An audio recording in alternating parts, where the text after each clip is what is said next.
Hello, this is Mayank Trivedi and welcome to physics की दुकान again.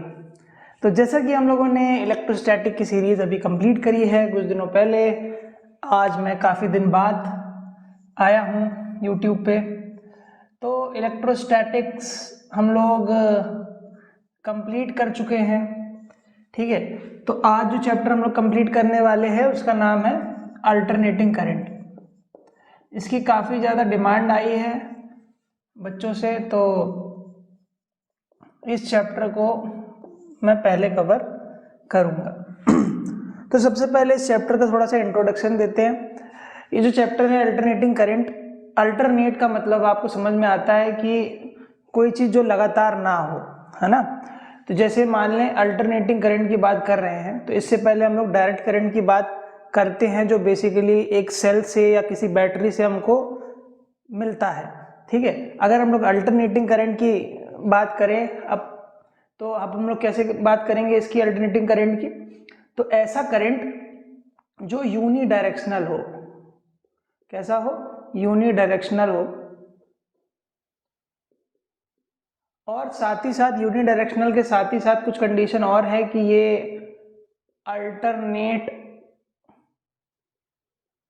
अपनी डायरेक्शन को चेंज करे, डायरेक्शन को चेंज करे, इसको और ये कह सकते हैं को चेंज करे।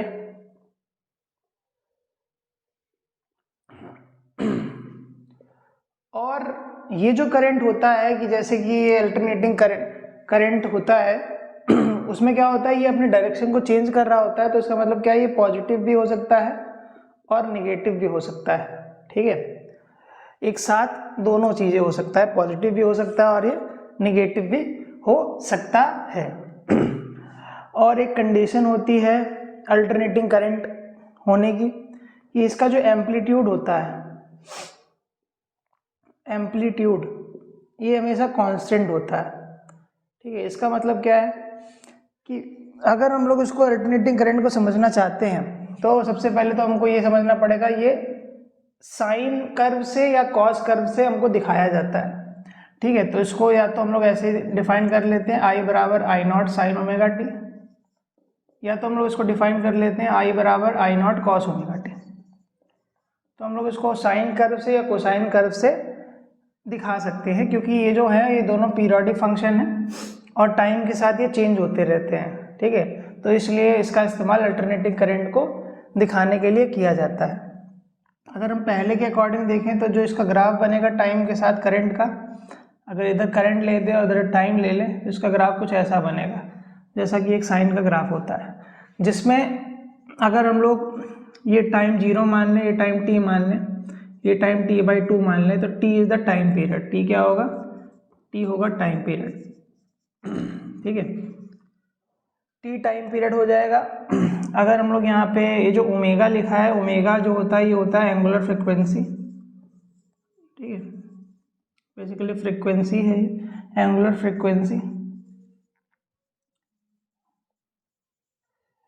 ये जो ओमेगा की वैल्यू होती है, ओमेगा और टी में एक रिलेशन होता है जो कि होता है omega is equals to 2π/t या फिर 2πf। एफ क्या होता है, फ्रिक्वेंसी होता है। जो हमारे घर में जो एसी सप्लाई आती है उसमें जो बेसिक फ्रिक्वेंसी आती है वो आती है 50 हर्ट्ज़ की, ठीक है। हमारे इंडिया में इतनी सप्लाई आती है, लेकिन अगर आप यूएसए में जाएंगे, अमेरिका में जाएंगे, तो इंडिया में तो खैर इतनी रहती है, लेकिन अगर आप अमेरिका में जाएंगे तो वहाँ पे 60 हर्ट्ज़ आता है, ठीक है, अमेरिका में।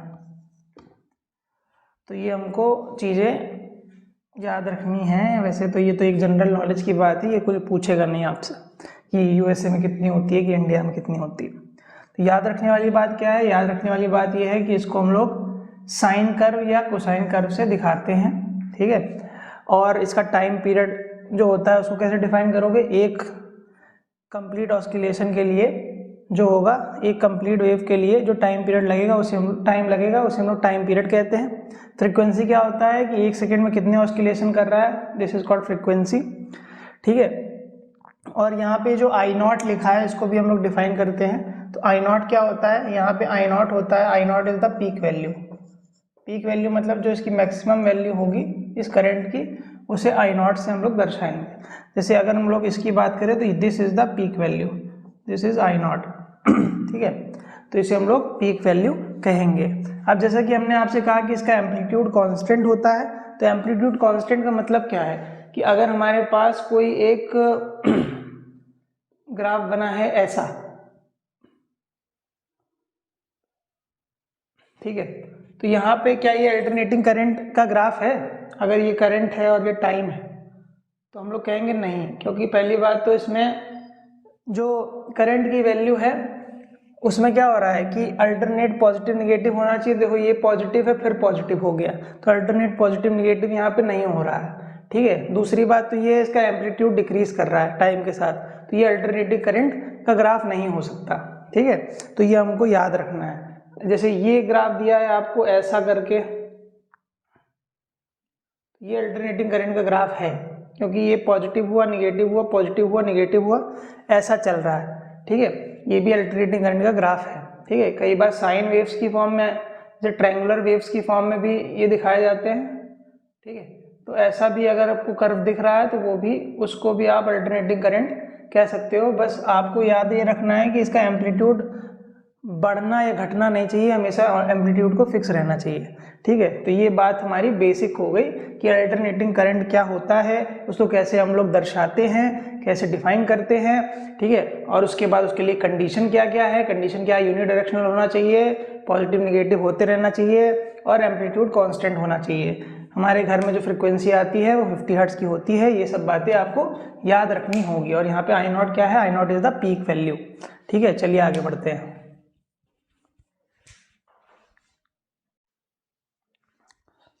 अब अगली बात इसमें कर लेते हैं जो कि बहुत ज़रूरी है, average value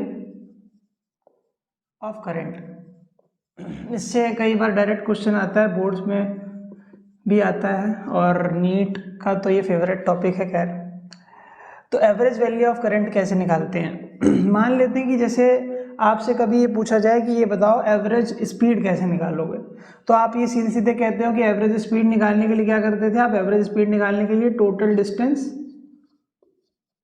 upon total time लिखते थे। तो इसी तरीके से अगर हम लोग से एवरेज वैल्यू ऑफ करंट पूछ रहा है, तो अगर खाली स्पीड बोलते हैं तो डिस्टेंस अपॉन टाइम होता है, एवरेज स्पीड लगाए तो total distance upon total time. तो अगर एवरेज करंट की बात कर रहा है, ठीक है, एवरेज करंट की बात कर रहा है, तो हम लोग ये कहेंगे, अब करंट क्या होता है, चार्ज अपॉन टाइम, तो एवरेज करंट क्या होगा, total charge upon total time होगा, total charge upon total time. अब टोटल चार्ज कैसे निकालोगे? मान लेते हैं कि एक चार्ज है डी क्यू, ठीक है। मान लेते हैं कि एक हमारे पास अल्टरनेटिंग करंट के लिए आई बराबर होता है I nought sine omega T, है ना, ऐसे होता है ना। तो अब अगर हम लोग को करंट की वैल्यू देखें तो करंट बराबर क्या होता है, D Q upon D T. अगर डी क्यू की वैल्यू निकालें तो ये हो जाएगा आई डी टी, है ना। तो यहाँ पे अगर हम लोग टोटल चार्ज की बात करें, टोटल चार्ज कैसे निकलेगा, दोनों साइड इंटीग्रेट कर दो, ठीक है। और आई की वैल्यू हमको ये पता है कि आई की वैल्यू ये रखनी है, तो जब आप यहाँ पे ये रखेंगे तो आपको मिलेगा integration of D Q, total charge हो गया, और टोटल टाइम डी टी, ठीक है। टाइम को 0 से टी कैपिटल टी आप इंटीग्रेट कर देंगे और चार्ज को इंटीग्रेट कर देंगे, और चार्ज की जगह आप लोग क्या रखेंगे, चार्ज की जगह रखेंगे आई डी टी, इसको भी 0 से लेकर टी तक इंटीग्रेट कर देंगे, 0 से टी डी टी। लेकिन आप अगर 0 से t इसको इंटीग्रेट करेंगे और इसको आप जब सॉल्व करेंगे तो आप ये पाएंगे कि 0 से t के लिए जो एवरेज वैल्यू ऑफ करंट आती है वो 0 आती है। ऐसा क्यों होता है, क्योंकि अगर हम लोग किसी नॉर्मल करंट की बात करें, अल्टरनेटिंग करंट की बात करें, तो अगर हम लोग एक साइकिल में देखें तो ये जितना प्लस होगा उतना ही माइनस हो जाएगा, तो इन दोनों का जो एवरेज निकालोगे आप t टाइम में वो 0 हो जाएगा, क्योंकि जितना प्लस उतना ही माइनस, तो ये एवरेज हो गया 0। तो हमेशा एवरेज वैल्यू ऑफ करंट जो है वो t/2 टाइम के लिए ही डिफाइन करते हैं, ठीक है, t/2 टाइम के लिए देखते हैं, हाफ साइकिल के लिए देखते हैं, ठीक है। तो यहाँ पे आप नोट करके लिख लेंगे कंप्लीट साइकिल के लिए, फॉर कंप्लीट साइकिल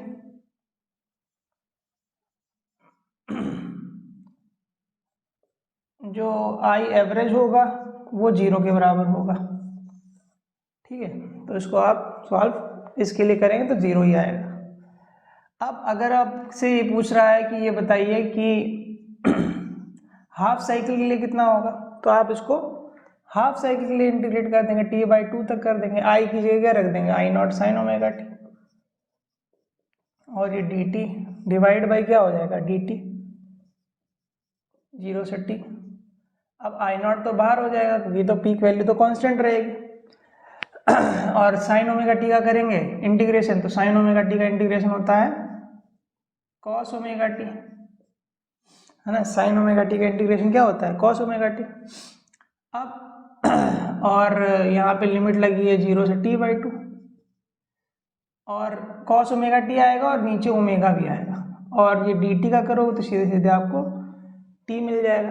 ठीक है, तो आप इसको अगर थोड़ा सा और सॉल्व करें तो आप ये चीज़ देखेंगे कि ऊपर यहाँ पे क्या आ जाएगा, ये आ जाएगा I0 cos ओमेगा t/2, और एक बार आप रखेंगे cos 0, ठीक है, माइनस क्या कर देंगे cos 0 रख देंगे। अब जैसे ही आप cos 0 रखेंगे, यहाँ पे 0 रखेंगे तो cos 0 की वैल्यू तो 1 होती है। ठीक है, cos 0 की वैल्यू क्या होती है 1 होती है। ठीक है, तो ये हो जाएगा। नीचे हमारे पास क्या है ओमेगा है और t है, तो ओमेगा की जगह 2π/t लिख देंगे, तो t से t कैंसिल हो जाएगा, तो नीचे बचेगा 2π। ठीक है, क्या बचेगा सिर्फ 2π बचेगा। तो अगर आप इसको थोड़ा सा और सॉल्व करेंगे तो आपको एवरेज वैल्यू ऑफ जो करंट है, मैं इसको पूरा नहीं सॉल्व कर रहा हूँ, ठीक है, इसकी जो एवरेज वैल्यू ऑफ करंट जो आपका निकलेगा वो उसकी वैल्यू निकलेगी आपके पास average value of current for half cycle वो होता है I average equals to 2I0/π। ठीक है, ऐसे ही अगर अल्टरनेटिंग करंट दिया है, अल्टरनेटिंग वोल्टेज की बात करोगे तो अल्टरनेटिंग वोल्टेज भी जो आपका आता है वो आता है 2V0/π, बिल्कुल इसी तरीके से आता है। ठीक है, I एवरेज कितना आता है 2I0/π और V एवरेज कितना आता है 2V0/π। ये आपको याद रखना है, बहुत ही ज़्यादा इंपॉर्टेंट रिलेशन है। ठीक है, चलिए आगे बढ़ते हैं। तो जो अगली चीज़ है हमारी उसमें है सबसे पहली चीज़ मैक्सिमम करंट। कई बार आपको करंट दे दिया जाता है, अल्टरनेटिंग करंट दे दिया जाता है और उससे आपसे पूछता है कि ये बताओ इसकी मैक्सिमम वैल्यू क्या है। जैसे आपसे कह रहा है आई बराबर दिया है A sin ओमेगा t, अब आपसे पूछ रहा है इसकी मैक्सिमम वैल्यू बताओ, तो इसका मैक्सिमम वैल्यू क्या होगी जब साइन थीटा की वैल्यू मैक्सिमम होगी, इसकी वैल्यू मैक्सिमम क्या होती है 1 होती है, तो 1 × a करो तो इसकी मैक्सिमम वैल्यू कितनी आ जाएगी a आ जाएगी। और एक मान लीजिए कि आई बराबर दिया है a + b sin थीटा, अब इसकी आपसे मैक्सिमम वैल्यू पूछ रहा है, थीटा की जगह ओमेगा टी भी हो सकता है, ठीक है, तो आप कुछ भी हो सकता है वहाँ पे थीटा की जगह। तो अगर इसकी मैक्सिमम वैल्यू पूछ रहा है तो आप बताइए इसकी मैक्सिमम वैल्यू क्या होगी। अब साइन थीटा की मैक्सिमम वैल्यू 1, तो ये तो ए ही रहेगा क्योंकि ये तो कांस्टेंट है, तो इसका मतलब इसकी ओवरऑल मैक्सिमम वैल्यू कितनी हो जाएगी a + b हो जाएगी। तीसरी चीज़, जैसे आई बराबर दिया है आपको a sin theta + b cos theta, अब आपसे पूछ रहा है ये बताइए कि इसकी मैक्सिमम वैल्यू कितनी होगी।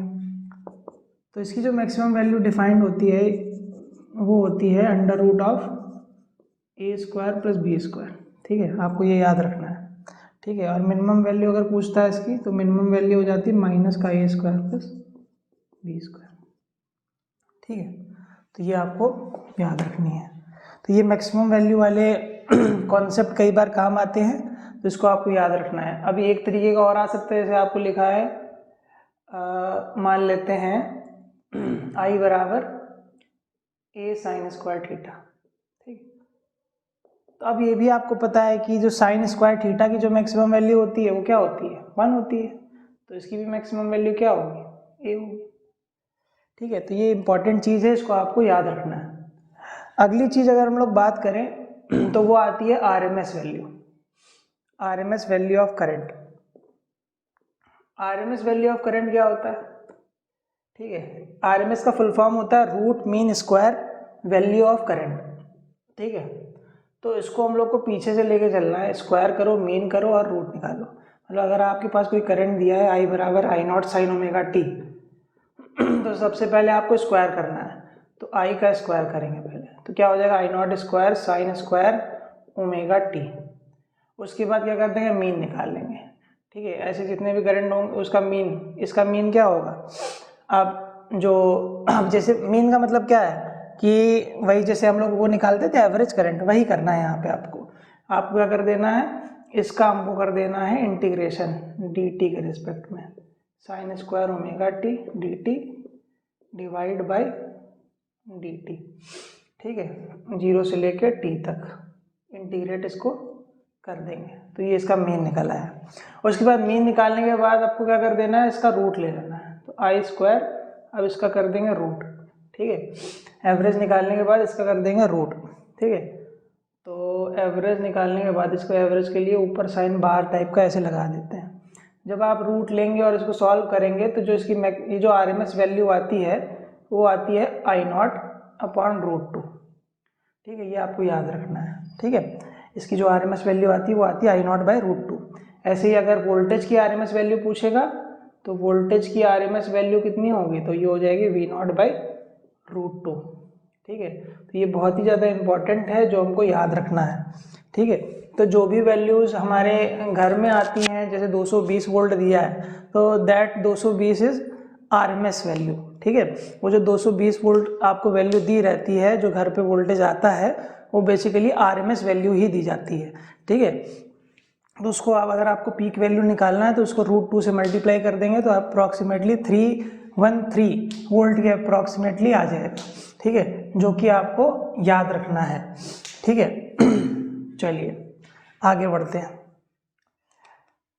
अब मान लीजिए कि आपके पास अब एक दिया है क्वेश्चन दिया है। क्वेश्चन क्या कह रहा है कि आपको इसमें क्या करना है, मीन वैल्यू बतानी है। ठीक है, और आपको दिया है I इज इक्वल टू दिया है I nought sine omega T cos omega T. आपसे कह रहा है कि इसकी आरएमएस वैल्यू बताओ। ठीक है, मीन वैल्यू नहीं, सॉरी, आरएमएस वैल्यू बताओ। तो इसकी आरएमएस वैल्यू कैसे बताएंगे, इसका स्क्वायर करेंगे सबसे पहली बात, एवरेज निकालेंगे।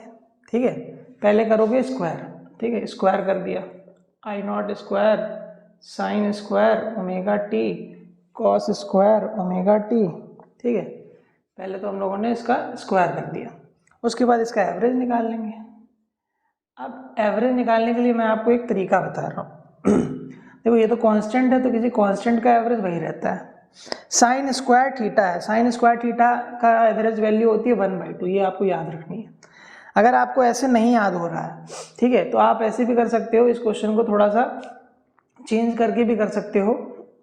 ऐसे कर सकते हो आप इसको कि यहाँ पे 2 से मल्टीप्लाई डिवाइड कर देंगे तो ये आई नॉट बाई 2 हो जाएगा और ये हो जाएगा साइन 2 थीटा। ठीक है, तो इसकी मैक्सिमम वैल्यू अगर पूछेगा तो मैक्सिमम वैल्यू आपको अब दिख रही होगी, दिख रही है कि नहीं, इसकी मैक्सिमम वैल्यू हो जाएगी आई नॉट बाई 2, क्योंकि इसकी मैक्सिमम वैल्यू 1, तो इसकी मैक्सिमम वैल्यू, ओवरऑल की maximum value I not by 2। तो ऐसे हमको इसको सॉल्व करना है। ठीक है, चलिए आगे बढ़ते हैं।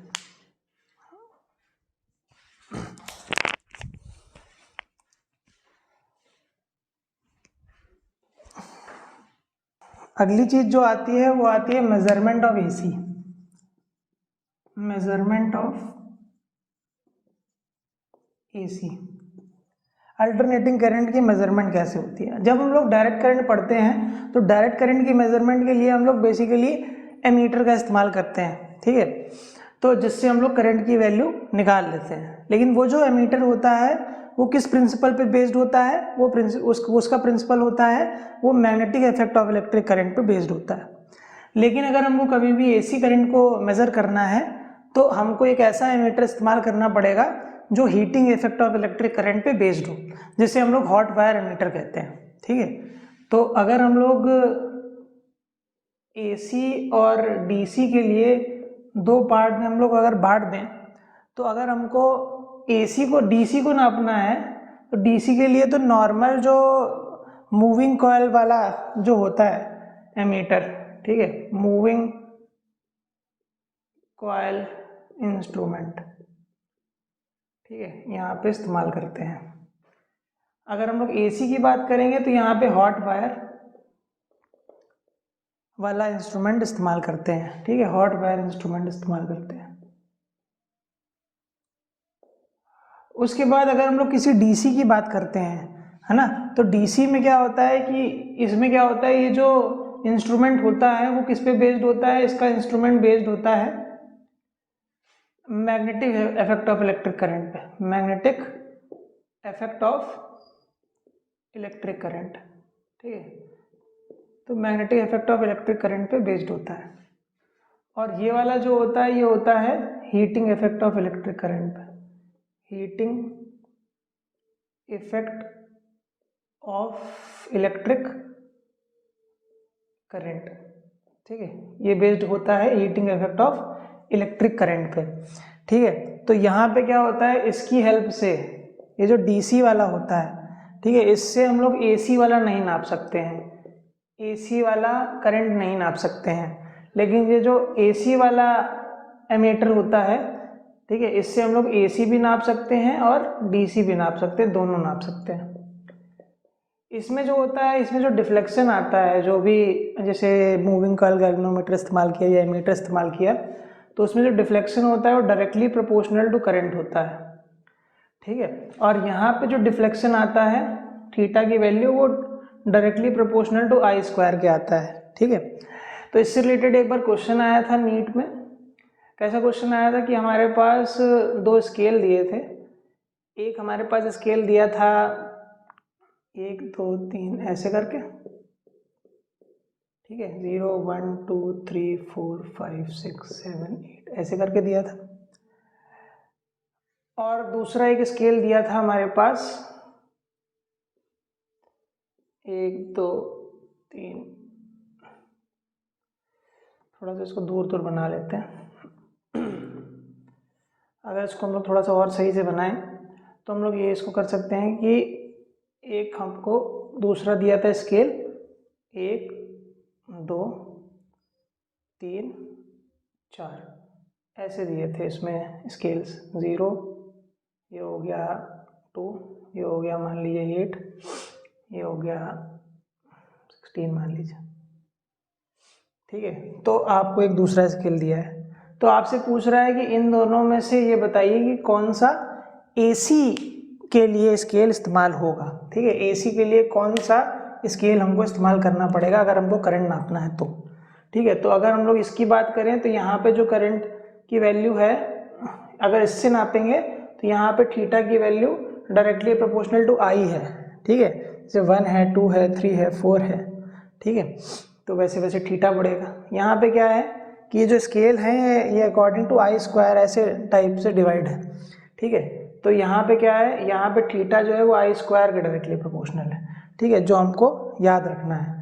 ऐसा कुछ नहीं, इसको हम लोग मान लेते हैं 4 है, 0 मान लेते हैं, 2 मान लेते हैं, 4 मान लेते हैं, 16 मान लेते हैं, ऐसे हम लोग इसको मान लेते हैं, ठीक है। तो ये हमारा AC के लिए होता है और ऊपर वाला हमारा DC के लिए होता है। ये हमको बहुत अच्छे से याद रखना है, ठीक है। जैसे इसका ऐसे भी हो सकता है 1 4 9 20, ठीक है, 16 25 ऐसे भी इसके डिविजन्स हो सकते हैं, ठीक है। तो ये हमको अच्छे से याद रखना है, ठीक है। आज के लिए बस इतना ही रखते हैं, कल हम लोग AC में और पढ़ेंगे और बने रहिए इस चैनल में फिजिक्स की दुकान में। Thank you.